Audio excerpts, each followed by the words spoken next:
So welcome back, everyone, to Pass It On. Pass It On is Winnow's platform for chefs and hospitality leaders around the world to share real stories, insights, and actions they're taking to tackle food waste. For those of you that follow us at Winnow, you will know that we recently launched a global zero waste recipe competition, inviting chefs around the world to share their best zero waste recipe. We received over 150 entries, all judged by our zero waste culinary advisor, Wojtek Beg. And today we're joined by one of our top 5 finalists, Chef Almitra Williams. Alright. Finally, we're all here. Yeah, yeah. Third time lucky today. And she's joining us all the way from Kansas, where she's currently working with Guckenheimer at American Eagle. So yes, welcome. Thank you. Well, okay. And congrats on being in the top 5. Well, thank you so much. It's such a pleasure. So, lots to talk about today. I'm excited to hear about your dish. But first, I wanted to ask about your background and if you could take me along your culinary journey and what inspired you to become a chef. Sure. So I am one of 8 kids and grew up on about 96 acres of land. We had a really wonderful opportunity to kind of utilize everything that we were able to do ourselves. My mother was a huge advocate on zero waste. So she turned, old pillowcases into clothes. We would have dolls made out of corn silk sometimes. Our bedding was stuffed with old, things that she would shred into strips. So she was a real big advocate for if she didn't have to go purchase it, she was going to find it on the land and use it for a repurpose. A lot of that was with the food that we ate, and I dreaded her cooking. So, I was not a picky kid, but I asked very early on if I could be responsible for my own food. So she gave me a cookbook, and I went through every single page, cooking, learning different techniques, and it got to the point where my brothers would ask me, what was for dinner, and so I just kind of took over the culinary passion that I had and feeding my family, essentially. Amazing. And led into a very extensive career of cooking and really showcasing my passion for zero waste and utilizing items that most people would be tossing in the trash. Um, I was very successful in owning and operating a vegan restaurant in Los Angeles, California, and it was kind of one of the highlights of my career.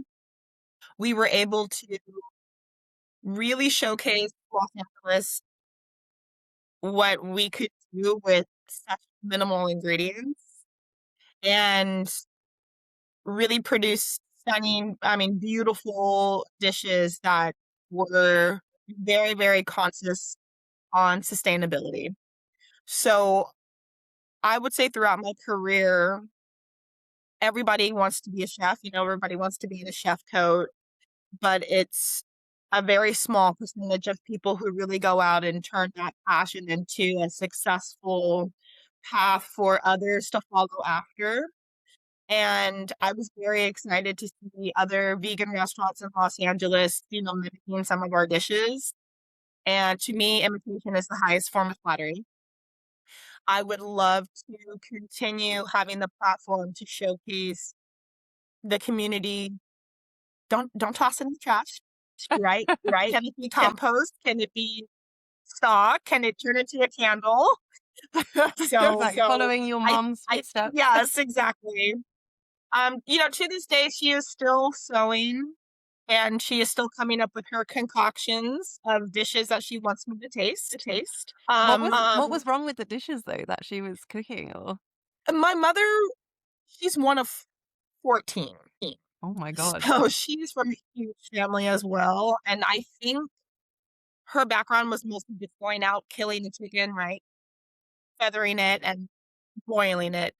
So it was really just food on the table because you Not about the can't, flavor, feed the more kids, the about kids. just, like, getting the food out there. Makes Yes, and she's a huge advocate for health, so she does not like salt or seasonings. So, yes. So we would eat, things that she said, "I want you to taste the natural flavors of the broccoli," and you're just like, "I don't wanna taste the natural flavors of this." No, no. Needs some I seasoning. want to elevate the food with other things, and my mother, she's just a very simple woman who is, nature and eat how it came out of the earth. So, as a 5-year-old, that's a little traumatizing. And what was the first cookbook that you had, you said? Oh, Betty Crocker, Country I think it was Country Living. Oh, nice. So, it's a red checkered book, and she focused more on essential American cuisine, but a lot of that helped me with technique. So I broiled a cake, which, a broil is the hard finish for getting color on meat, and so broiling a cake is, darker than ink and raw in the middle.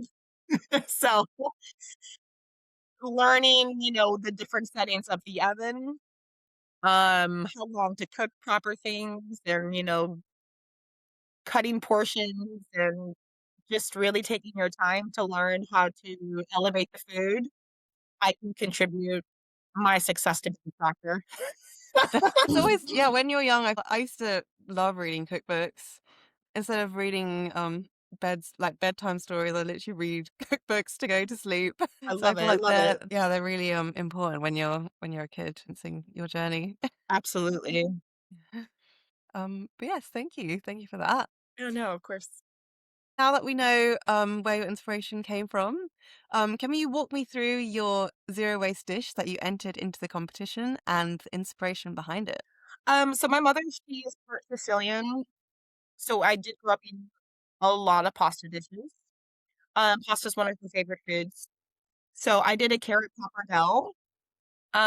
It is with a signature Caranara sauce that, we kind of branded.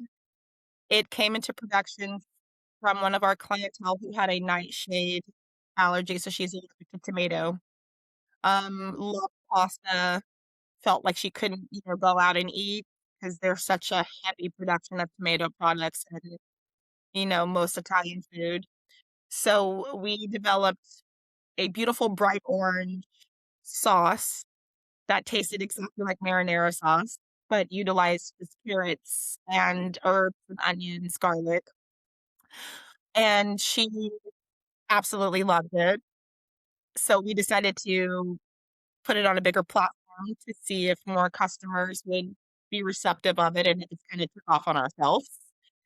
So I wanted to pay homage to sort of that connection of utilizing something, most people wouldn't think about, and turning that into the sauce for the pasta.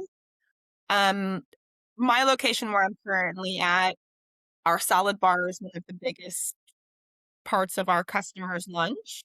So we go through a ton of vegetables, and I started to pay attention to the scrap that goes into our window waste. Was not the most popular chef because my team was just like, "Okay, here she goes again." I'm holding up a piece of carrot like, "This is $2." So making our staff aware of how to properly break down a vegetable, which just sounds so silly, but to make sure that you're getting as much as you can out of that to utilize for a product that you can serve. And what are we gonna do with the peels? The ugly tops that no one's gonna use. I'm gonna throw it into a stock, and for the inspiration in this dish, it was turn it into a sauce. Yeah. So, we were really able to utilize the bread ends. That's the gremolata topping. It's a very savory breadcrumb. Our salami lardons are made from the end of the salami. We've got a hand-rolled carrot pasta that is eggless. Um, the binder is coming from the carrot puree and olive oil, so we'll still get the texture of the egg.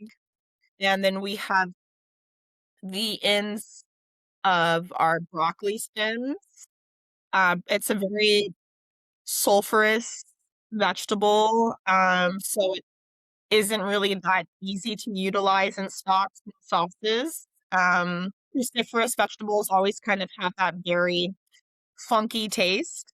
So I was able to turn it into a pesto, which the cruciferous, I'm going to say sulfury bite is toned down by the lemon juice and the parmesan, and it actually complements the sweetness of the carrot and kind of the savory bits of the gremolata and the salami lardons.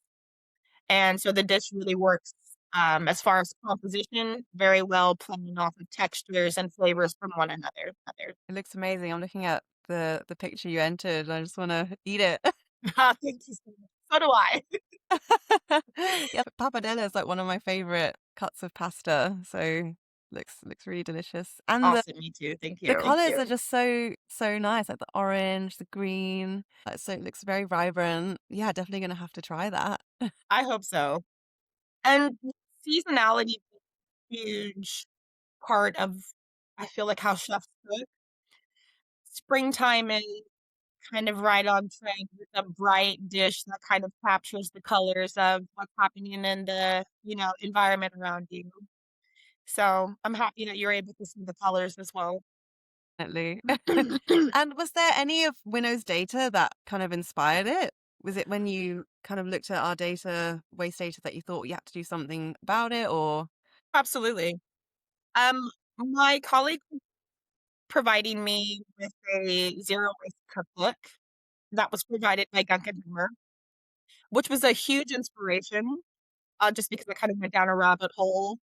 And again, wanting to make sure that the money that we're spending is going to the proper production and like sustainability of the environment. I feel like more people need to be aware of how much waste we have just as a country and take the time to do something with, typical trash in the kitchen. I've always been a huge advocate for production and also just like helping people that really didn't have access to healthy foods. And so teaching one of my, employees or just team members, so to speak, how to do something at work so they can take it and have that skill set at home and be able to feed their family of 5 for, less money than they typically do because they're having more product left over is a passion of mine, and it's something that I would love globally to pick up. I think as human beings, sustainability is something that we've kind of forgotten about, and I would love to be able to provide a platform for chefs and just, people who are just curious about how they can utilize their food and produce more than they would think they can. yeah, I feel like you being here is gonna start that as well. It's part of the big movement of chefs inspiring everyone to utilize all the ingredients that they have. Because, like you said, I think it's easily forgotten, and um, people don't really know what they're missing out on. Absolutely. But yes, thank you for that. Yeah, of And course, of then the course. next question is, if you could have one final meal, what would it be? Would it be your pappardelle dish or I feel like if I was stranded on a desert island and that was my last choice of eating, it would be tacos. oh, tacos? Yeah. Nice. Classic. I also love the taco because anything can be the filling. So I've had really wonderful tacos with walnuts. Mm, So yeah, yeah, it's my favorite thing to eat. never had that, but sounds interesting. Perfect. Thank you. And then the next question is about food waste again. But was there a particular moment that made you rethink how food waste is managed? Absolutely. Um, I was able to have a really wonderful opportunity to work at a women's shelter in downtown Los Angeles, and we were able to go in and cook for them. These are women who are used to eating, canned goods and just whatever is donated. And we bought, produce and protein and fruits and just items that they don't typically see. And the amount of waste that the kitchen team was throwing away was very eye-opening to me because everyone was really just so focused on kind of the razzle dazzle. They wanted to show these women, these like gourmet techniques. And I was just like, okay, well, the scrap from the chicken, let's save this and like put that in their freezer. They can go back and use this and that. And they were looking at me like, no, we're here to kind of perform in this, really special way. But it gave me kind of insight on production is something where you learn in culinary school, but when you're trying to impress, and most of our job as chefs is impressing, I think a lot of people forget that taking the time to utilize the entire bird, the beak, the chicken feet, all of that stuff is kind of honoring the life of the animal and just our product. And so that experience helped me go through the homelessness of Los Angeles and start donating waste. A lot of the stuff that we couldn't sell, expired pastries, um, produce that was bruised, we would donate and they would take every single item. And that was something that was a huge inspiration for me because I just wanted to save everything I could. Yeah, definitely. I think all it takes is one, like when you see how big the issue is in some places, it opens your eyes to how, like some people don't even think about twice. Yeah, Yeah, no, makes sense. Thank you. of course. And then on to the next section is ingredients of success. What would you say your ingredients for success are? How did you get to your position? How have you been able to cope with these really amazing dishes? Yeah, just what do you think got you there? I think humility, making sure that I stay humble no matter what, and not losing your childlike wonder, imagination, and your passion. My children, I love looking at their curiosity and how excited they are for just the simplest things. And I had to remind myself, in my 40s, not to lose the magic. So, I mean, they joke at work because I will get a niche, produce item and start squealing out of excitement. I think you 'Cause do need to keep that I though. don't know when I'm gonna get the corn shoots again or whatever the case may be. And when you have that whimsy and you still have the magic, you can taste it in the food. So, I want all of my dishes to be remembered, and one of the best compliments I received was a customer said that one of our dishes was like you did a magic trick. They said there was so much going on that you could taste the excitement behind the plate. So, that is something that I use to still motivate me today. And how do you think you can not lose that magic? Like after all these years, like what do you think the secret is to keeping that? You've gotta kind of have that desire to continue to learn and be a student. I feel like as chefs, we get to the point where we know it all. You don't really want anybody to come into your kitchen and show you a better way to do something that you do. I had to learn a long time ago that I'm always gonna be a student. There's always something that I'm going to be learning, something that I don't know, and what keeps the magic for me is learning about ingredients that I haven't utilized, different culinary cuisines across the globe. I'm inspired by ethnic cooking because there's, spices I've never heard of, and then I get to go source, those spices. So I go on a hunt for Urfa, and, I spend weeks trying to find it, waiting for it to come in the mail, and then now I have this new spice to try. That excitement and that momentum, it's built, over the time, and you can't really get it overnight. So you have to keep that kind of flame stroked. Definitely. I think, yeah, like cooking, there's always so much to learn, all different cuisines. Like like I like you said, you're always going to be a student, which is quite nice. Like I think if you feel like you're not learning anything, it gets a bit boring. You're doing the same thing Absolutely. every day. So yeah, no. Of course. And then the next question, kind of similar, but what's the best piece of advice you've ever received and who shared it with you? Oh man, for cooking, trying to there's been so much throughout my life, but one of my best moments was apprenticing under a wonderful chef that told me that everything in the kitchen is tedious. I was complaining about picking thyme and rosemary, and it was taking me hours. And he just kind of looked at me and chuckled, and he said, Mimi, everything here is going to be tedious. And I will spend, 6 hours sometimes testing out a recipe because I have to recreate everything. I have to measure and, take notes. And to this day, when I'm doing a pastry project that's going to take half the day, halfway through, I'm, questioning my life choices.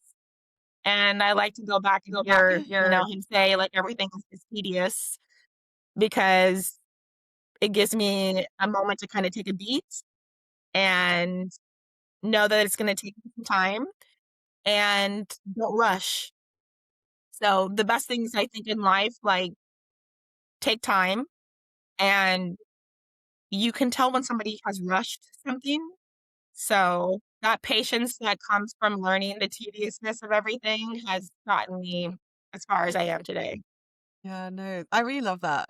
Like everything is very tedious, you're right, in the kitchen. 100%. Even picking the herbs, like such a simple job, like, but it is, if you're doing it for hours, like it is tedious. Absolutely. But the moment the guest can tell the fresh rosemary as opposed to the dried rosemary is the moment that your dish stands out apart from somebody that's just, grabbing and throwing it in there to take time. Definitely. No, I love that. Love that advice. And who did you say gave it to you? Sorry? Uh, His name is Zach Thompson. He was a chef that I apprenticed under and was one of the most profound human beings I've ever met in my life. He's in Mexico cooking on a beach. Yeah, but he took the time to actually teach. And that was something that you don't really see when you're a young culinary student. So still remember him after all these years. Amazing. It's amazing to have those people that like stick with you. Absolutely. Yeah. I still think of him. Yeah. Amazing. Thanks for sharing. Of course, of course. And then the next question is, what challenges have you faced in your journey and how did you overcome them? I think a lot of what's forgotten is as women, we are in a very masculine dominated industry. A lot of the jobs that I had when I was younger, they want me to be on garde so you're just eating salads all day. And I really had to prove that I could do just what they could, or better. And I've had a lot of toxic environments that wanted me to just be, the pretty girl cook that just stays in her little bubble and, slices the strawberries.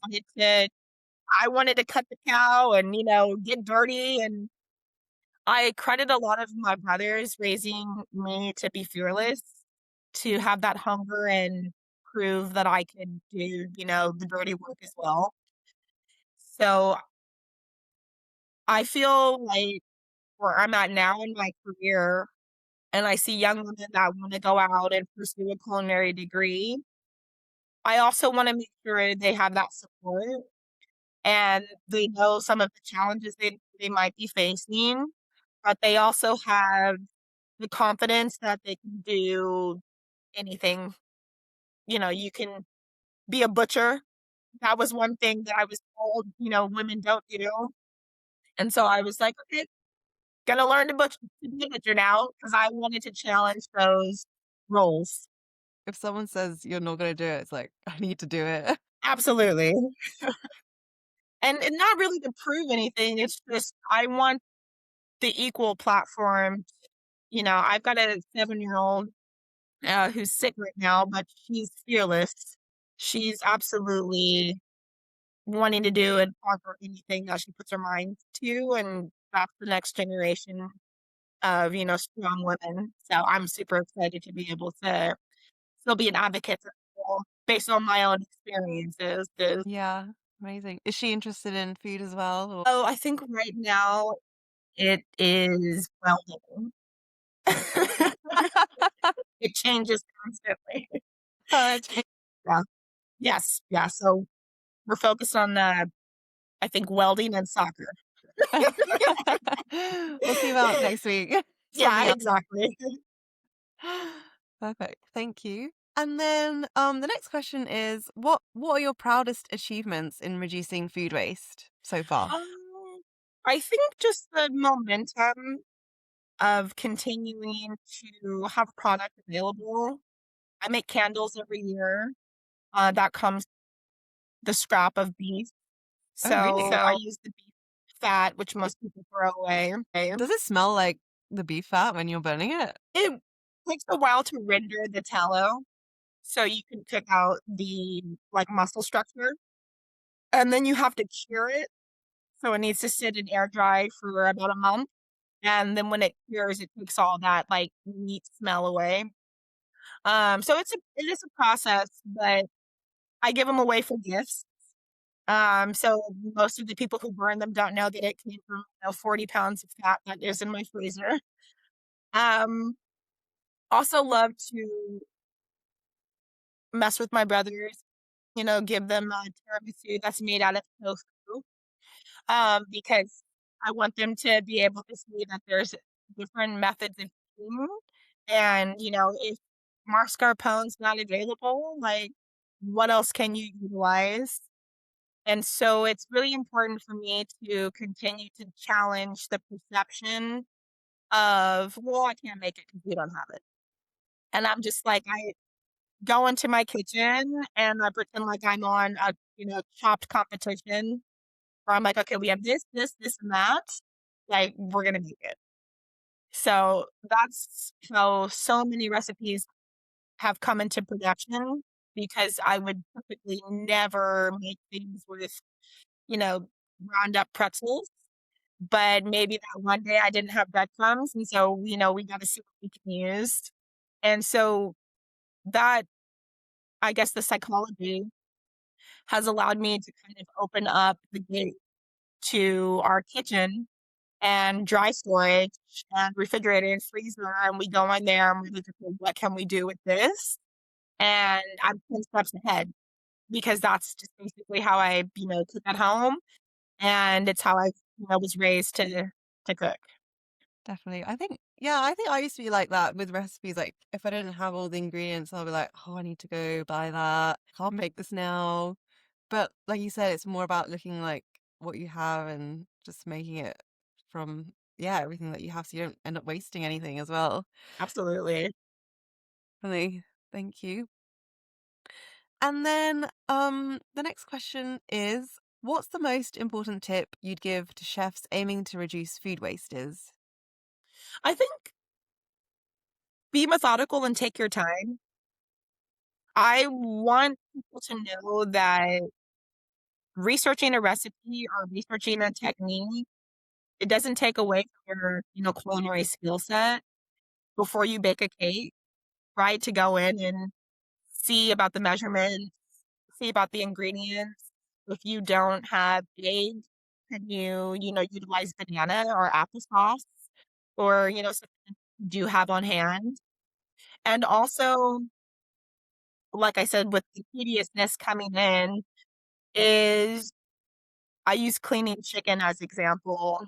I think we go through probably 200 pounds of chicken a week, it seems like, and not everything on the chicken is edible. So they save everything for me now, and that goes into our stocks. So instead of using, the little chicken-based bouillon, we make our own chicken stock. Yeah, And the difference in the flavor and the taste is something that resonates with our customers. So it's something so simple, well, they'll be like, "Oh, the chicken soup tasted like my grandma's." And I'm like, "'Cause I made it like her." exactly. So, No I instant think hit. yeah, taking your time and making sure that you're able to have a plan before you just jump into your task, it gives you an opportunity to figure out your next steps, and the dish will really resonate that preparation. Definitely. Thank you. And do you think Winnow's helped you in any way kind of be more methodical? Absolutely. This is a little bit more corporate setting than most jobs that I've had. Chefs in LA are like pirates.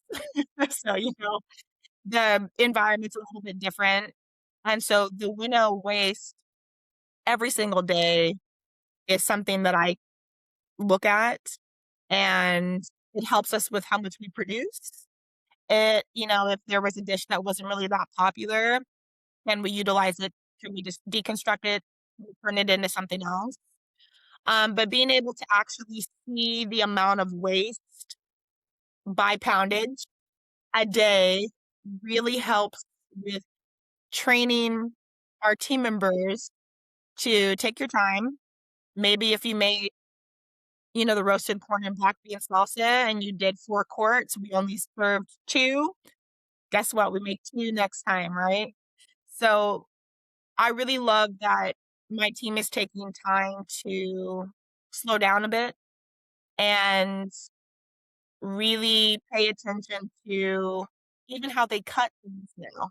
I love it because 'cause I'm just like, we cut the bell pepper in a different way, so we're able to use the whole entire pepper, right? We throw the core away, and they roll their eyes, but, I peek and I see them cutting the bell pepper, and it's kind of like the crowd papa moments where you're like, "Okay." Amazing. Glad we're helping with that. Yeah, it's great, thank you. And how have your team found it, like, when it was first introduced? Oh, I think we were, like, the enemies of the state. I don't think they were I don't think they were really that receptive because when you're feeding, 300 plus guests, it's just kinda turn and burn.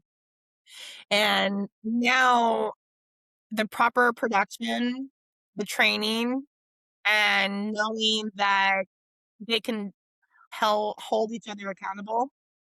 I love it where they're like, "Yeah, that looks like a really big piece of onion in there, like, we coulda used this on the salad bar." And just yeah. Amazing. Great to hear. Thank you. And then last question here, actually. But are there any books, podcasts, apps, or shows that you would recommend for chefs looking to grow and be inspired? Oh, my favorite cookbook right now is from Bar Tarts Baking. It is a cookbook that teaches you how to make paprika, onion, yogurt, fermentation. It is really big for me because it helps preserve and allow chefs to make things from scratch.